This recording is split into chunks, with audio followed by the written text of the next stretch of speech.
जय बाबा केदारनाथ की। नमस्कार दोस्तों, सेठ टेक्निकल में आपका स्वागत है। आज हम आपको इस वीडियो में बताएंगे कि केदारनाथ में एक बजट ट्रिप कैसे करें, कितना खर्च आएगा, कहाँ रुके, कैसे केदारनाथ पहुँचे, क्या क्या साथ ले जाए, क्या क्या वहाँ आवश्यक चीज़ें आपको लगेंगी और कैसे जाए।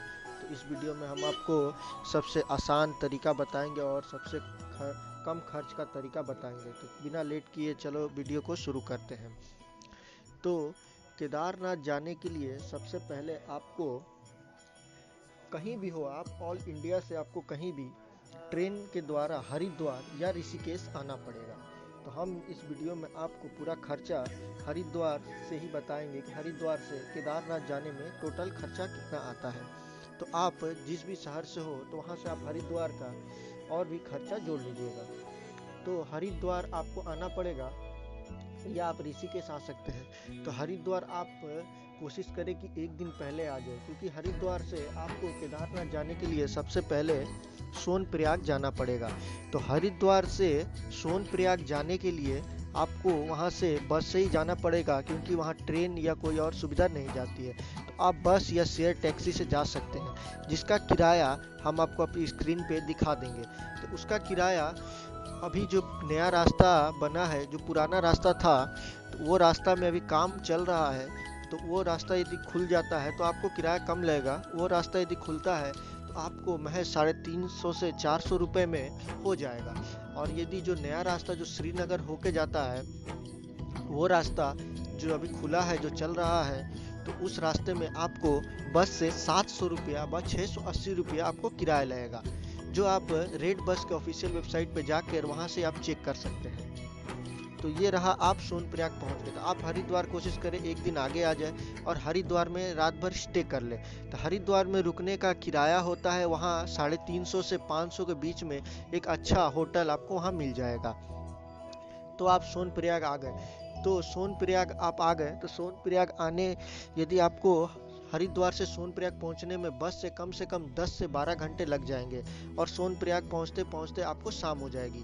तो 6 बजे तक पर्ची काउंटर खुली रहती है। तो आप ऑनलाइन पर्ची कटा के या, ताकि आपको तकलीफ ना हो, यदि आप ऑनलाइन पर्ची नहीं कटा के आए हैं तो वहाँ लाइन लगा ले तुरंत। और कोशिश करें कि जिस दिन आप सोनप्रयाग पहुँचे उसी दिन अपना बायोमेट्रिक रजिस्ट्रेशन करवा लें, कि आप अगले दिन सुबह सुबह जल्दी आप अपनी यात्रा पूरी कर सकें। तो आप सोनप्रयाग आ गए हैं। तो सोनप्रयाग में आपको होटल सीजन के हिसाब से वहाँ दाम ऊपर नीचे होते रहते हैं। तो सोनप्रयाग में सीजन, जो केदारनाथ का सीजन होता है, वो गर्मियों की जब छुट्टी होती है तो उस समय बहुत ही पीक सीजन होता है। तो उस समय आप, यदि आप कम बजट में यात्रा करना चाहते हैं तो उस समय आप यात्रा करना अवॉइड करें, उस समय आप ना जाएं। और बरसात में तो कभी ना जाएं, क्योंकि वहाँ पे बहुत ही भूस्खलन होते रहते हैं और आपको बहुत ही रास्ते में परेशानियाँ होंगी। और जब तब केदारनाथ में बारिश होने लगती है, तो आप बरसात में भी ना जाएं। यदि आप मेरे हिसाब से बोले तो बेस्ट समय यही होगा,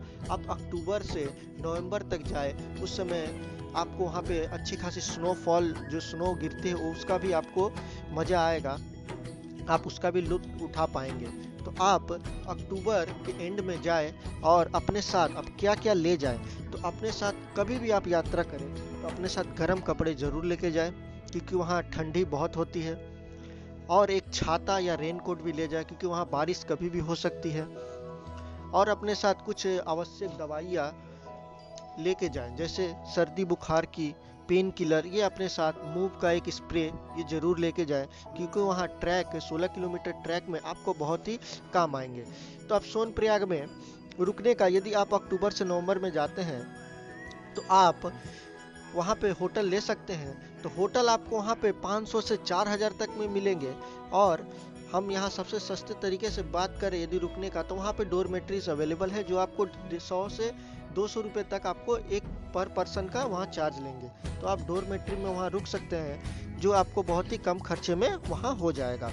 और नहीं तो आप वहाँ पे बार्गेनिंग करके होटल आप देख सकते हैं, जो आपके बजट में, कम बजट में हो जाए। हम तो बोलेंगे कि आप डोरमेट्री में रुक जाए, क्योंकि ये कम बजट में आपको ये वीडियो में बताया जा रहा है। तो आप वहाँ केदारनाथ रुक गए हैं सोनप्रयाग में, तो अब आप अगले दिन सुबह में जल्दी से जल्दी उठकर आप अपने ट्रैक के लिए निकले तो वहाँ से आपको गौरीकुंड जाना पड़ेगा। गौरीकुंड जाने के लिए आपको वहाँ शेयर टैक्सी लेनी पड़ेगी। शेयर टैक्सी आपसे 30 से 40 रुपये पर पर्सन चार्ज करेंगी, जो आपको गौरीकुंड पहुँचा देगी। अब वहाँ से आगे आपको 16 किलोमीटर का ट्रैक है, जो आपको वहाँ से पैदल जाना पड़ेगा। ये मैं पैदल यात्रियों के लिए बता रहा हूँ, हेलीकॉप्टर और खच्चर वाले के लिए मैं बाद में बताऊँगा। तो अब आपका गौरीकुंड से केदारनाथ के लिए 16 किलोमीटर का पैदल ट्रैक स्टार्ट हो जाएगा। तो आप आराम आराम से केदारनाथ की यात्रा करें और नेचर का पूरा आनंद उठाएं और आराम से केदारनाथ जाएं। आपको वहां पहुंचने में यदि आप आराम से जाते हैं तो आपको 6 से 8 घंटे लगेंगे, और यदि आप जल्दी जाते हैं तो 5 घंटे तक में पहुंच जाएंगे। तो आप ऊपर जाने के बाद वहाँ पे केदारनाथ में अब आपको रुकना पड़ेगा। तो वहाँ पे होटल ऑनलाइन पे नहीं बुक होते हैं, वहाँ पे आपको खुद बुक करने होंगे। तो आप वहाँ पे वहाँ की संस्था के आप डॉर्मेट्रीज में रुक सकते हैं, वो आपको सबसे किफ़ायती होगा, जो आपको 250 से 400 तक चार्ज करेंगे। और यदि आप वहाँ होटल लेना चाहते हैं तो 2000 2500 बस 700 से लेकर आपको 6-6 हज़ार तक के होटल देखने को मिल जाएंगे। तो ये रहा पैदल यात्रियों के लिए। और जो खच्चर से जाना चाहते हैं तो खच्चर का वहाँ रेट, आप वहाँ सोनप्रयाग में भी खच्चर बुक कर सकते हैं, वहाँ उनके रेट होते हैं अलग अलग, आप वहाँ उनके काउंटर से बुक कर सकते हैं। अब जो लोग हेलीकॉप्टर से यात्रा करना चाहते हैं, हाँ, तो हेलीकॉप्टर के लिए आपको सोनप्रयाग आना नहीं पड़ेगा, आपको वहाँ पाटा में ही उतरना पड़ेगा, जिसके लिए हेलीकॉप्टर के लिए प्री रजिस्ट्रेशन आपको 10 दिन पहले व 1 हफ्ता पहले करवाना पड़ेगा। तो हेलीकॉप्टर का कॉस्ट हम यहाँ आपको स्क्रीन में व डिस्क्रिप्शन में डाल देंगे कितना लगेगा।